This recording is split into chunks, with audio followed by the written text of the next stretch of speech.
how can we find the perfect mentor that's going to help us with the journey? That's the wrong question. You cannot find the perfect mentor. There is no such thing as the perfect mentor, nor do you need the perfect mentor. That is the problem. So, what you said right there is the biggest fallacy that's in the world of mentoring.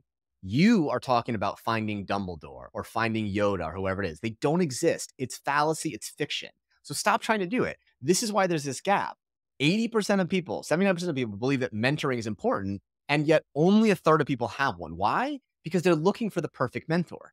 Doesn't exist. So stop trying to find them. Instead, try to find a bunch of people that you can build relationships with, and one of them will reveal themselves to solve a tactical problem. So it wasn't that, like, again, it wasn't that Josh was the perfect mentor. It was that he was a super mentor because he had the right access, the right knowledge, and the right awareness of Rahul to unlock this opportunity. One of my super mentors is a guy named Steve Blank, who is the kind of godfather of the lean startup movement. People are like, oh, you've got this amazing mentor.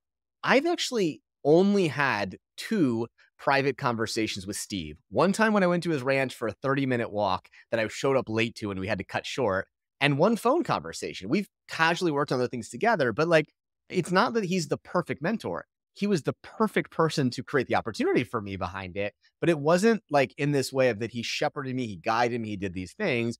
In some ways, the also important thing to know here is that the perfect mentor doesn't exist.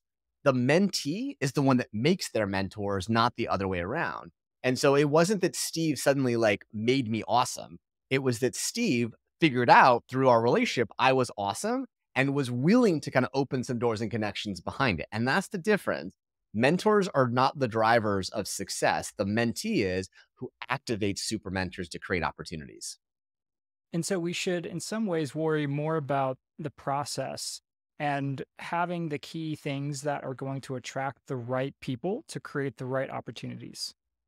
Yeah, entirely. That's what I would say to anyone who's listening to this one is, yeah, we know that mentors matter. We know that mentoring matters. It does. It really will do those things.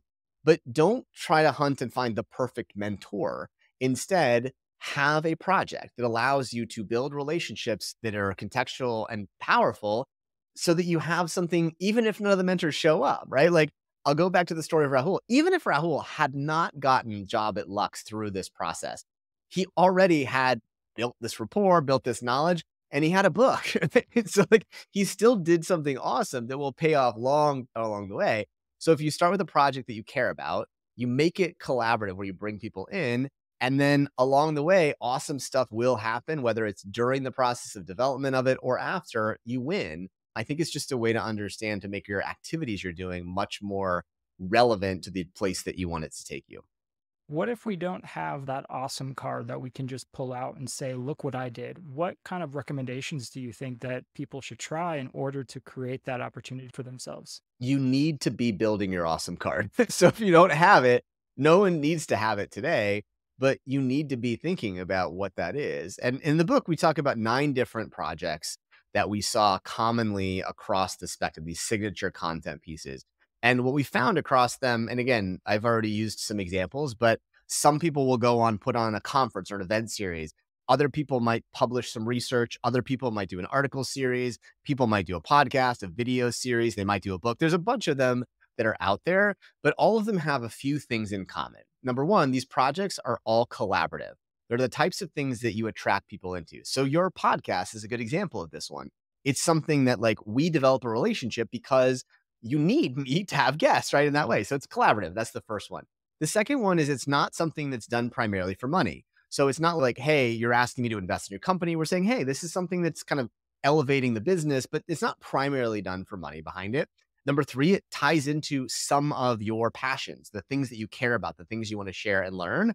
And the last thing is most of these projects, they require a substantial investment, but not an ongoing investment forever. So most of these projects will take people between 6 and 12 months. So there's substantial enough behind it.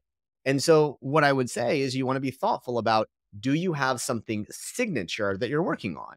And so if you want to think about like how you can succeed in the modern world today, we know if you want someone to look at the people who are good examples, the Forbes 30 to 30, they all, for the most part, have this signature project.